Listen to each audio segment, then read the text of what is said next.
ดีเนาะตอนนี้เราจะมาแนะนำเรื่องการใช้งานกล้องไฮลุกเนาะเพราะว่าก่อนหน้านี้เคยแนะนำเรื่องการ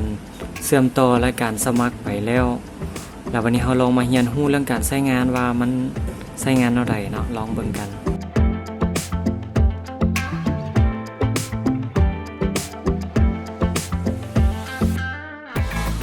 เขาเปิดแอปนี้ขึ้นมาเลยเนาะให้ Connect Login นะ Login ตัวที่ว่าเราได้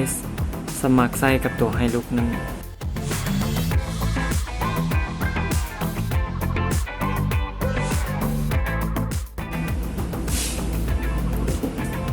หลังจากล็อกอินเข้ามาเนาะตอนนี้เรามีอยู่2หัวบันทึกเนาะหัวบันทึกนึงก็เป็นตัวกล้องที่ว่าปิดไปแล้วอีกตัวนึงมันจะเป็นของไฮลุกคือตัวที่ว่าเราเบิ่งอยู่นี่แหละเวลาเราต้องการอยากเบิ่งจอเนาะอยากเบิ่งว่ากล้องมันเป็นยังไงก็มีแต่กดแท็บซะนี่ก็จะเห็นประมาณนี้อันนี้นี่เป็นภาพเนาะสามารถเอียงหน้าจอได้แต่ว่าสังเกตเบิ่งภาพแล้วมันบ่ค่อยแจ้งปานใดย้อนว่ามันย้อนแสงนิดนึงเนาะบอนที่เราถ่ายหรือว่าสามารถปรับโหมดอยู่นี่ได้ปรับโหมดอยู่นี่เป็น HD บ่หรือว่าเป็น Standard หรือว่าเป็นอหยังก็สามารถตั้งอยู่นี่ได้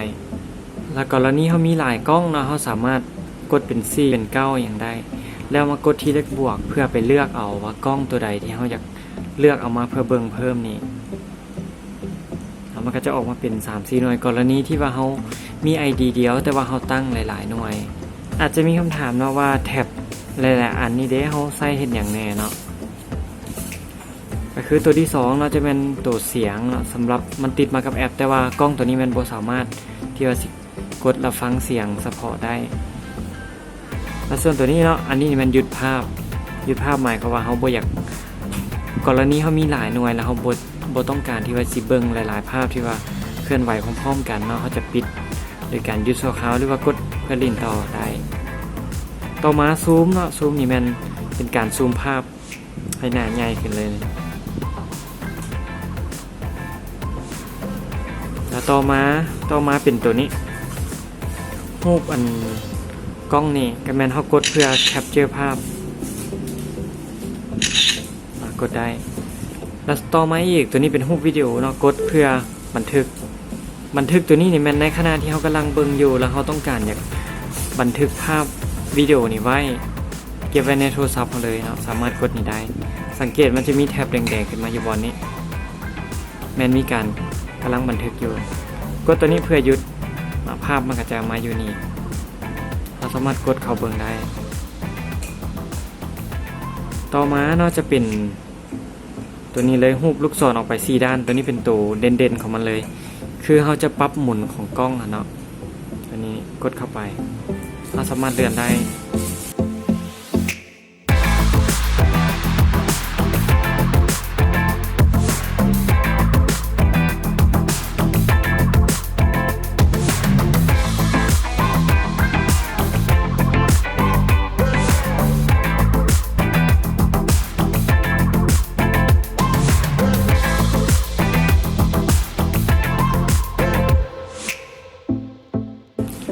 สามารถปรับหมุนนี้ได้เวลาอยากออกก็กดหมายคูณอยู่นี่ออกคือเก่าต่อมาเนาะถ้าต้องการอยากเว้าสื่อสารเนาะในนี้เราสามารถเลื่อนแท็บนี้มาเราสามารถกดรูปไมโครโฟนนี่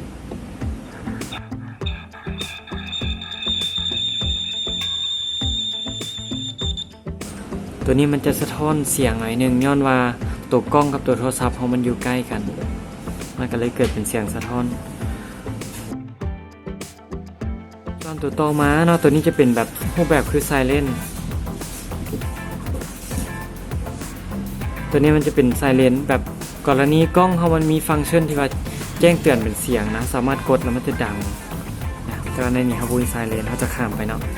ส่วนตัวต่อมานี่มันจะเป็นการปิ้นกับหัวประมาณนี้ในกรณีที่ว่าเฮาเอากล้องนี่ไปจับใส่ถึงแบบเพดานบอนั้นนี่เขาจะใส่แบบปีนกับหัวแล้วนี่จับใส่เพดานแล้วนี่ มันก็จังสิเบิ่งแบบเข้าใจคนเนาะแต่ในที่นี้เฮาตั้งแบบเอาไปตั้งไว้เฮาก็ตั้งแบบเป็นดวงตั้งธรรมดาบ่ใส่เป็นกลับหัวตัวนี้แม่นสำหรับเมนูเนาะที่ว่าเรียกว่าเป็นเครื่องมือที่ว่าให้ได้ใช้งาน ส่วนการตั้งค่าต่างๆเนาะของตัวกล้องตัวนี้เนาะถ้าเราอยากเข้าเบิ่งว่ามันมีการตั้งค่านั้นนี่แนวใดเนาะเราสามารถสไลด์ตัวซื้อกล้องนี่แล้วกดรูปแค่เฟืองนี่เริ่มจากด้านถึงเป็นการเปลี่ยนชื่อเข้ามาเราสามารถเปลี่ยนชื่อเป็นชื่อใหม่ได้สมมุติว่าอันนี้ตัวอยู่ห้านเนาะเราก็ใส่ชื่อว่าห้านเดี๋ยวตัวนี้อยู่เฮือนครัวว่าอยู่ห้องนอนบ่นั้นนี่เขาก็ใส่ซื้อไปกฎหมายถึกซื้อกล้องเขาก็จะเปลี่ยนอยู่บนนี้เลยต่อมาก็จะเป็นเรื่องเวลาเนาะหมวดเวลาว่าสิตั้งเท่าใดส่วนตัวนี้เป็นการตั้งแจ้งเตือน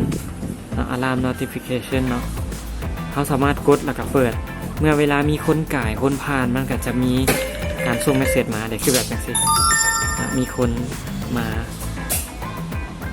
บุดึงมันก็เตือนอีกหรือเขาสามารถตั้งเวลาได้ว่าอยากให้เตือนแต่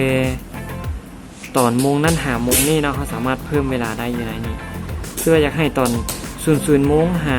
6 โมงเช้าเขาก็เลื่อนมาใส่ตอน6 โมงเช้าครับ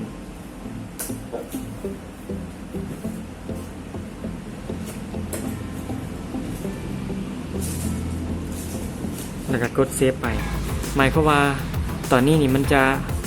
บ่เตือนเนาะมันจะเตือนแต่ช่วง0 โมงหา6 โมงเช้านี่ถ้ามีแปลกๆนะมีคนมามันก็จะเตือนในที่นี้เราจะขอปิดไว้ก่อนนะทั้งลุ่มก็จะเป็นการเลือกเสียงเนาะเวลามันเตือนอะไรมันเสียงดังเนาะได้สามารถเลือกได้ส่วนตัวต่อมาเนาะก็เป็นสถานะของแบตเตอรี่เนาะตัวนี้ขั้นกรณีเขาเข้ามาเบิ่งเขาจากฟอร์แมตเขาก็กดฟอร์แมตได้เลยรูปแบบภาพแล้วก็ verify code เนาะ verify code คือเขาได้อธิบายในตอนที่ว่าเขาเริ่มติดตั้งแล้วแล้วก็ remote config เนาะตัวนี้นี่แม่นก่อนแล้วนี้ตัวนี้มันไปใส่กับหัวบันทึกหลายกว่าสำหรับการใช้งานเบื้องต้นเนาะก็สิประมาณนี้แหละเนาะสำหรับการใช้งานของ Hilux นี่สำหรับผู้ใดมีคำถามใดๆก็สามารถส่งเข้ามาแล้วเฮาสิเฮ็ดเป็นวิดีโอแล้วส่งให้ทางเบิ่งเพื่อทำความเข้าใจกับมันแล้วก็ใช้งานมันได้อย่างคล่องแคล่วเนาะสำหรับวันนี้ก็ขอจบลงที่สุดนี้เนาะขอขอบใจเจอกันใหม่วิดีโอหน้า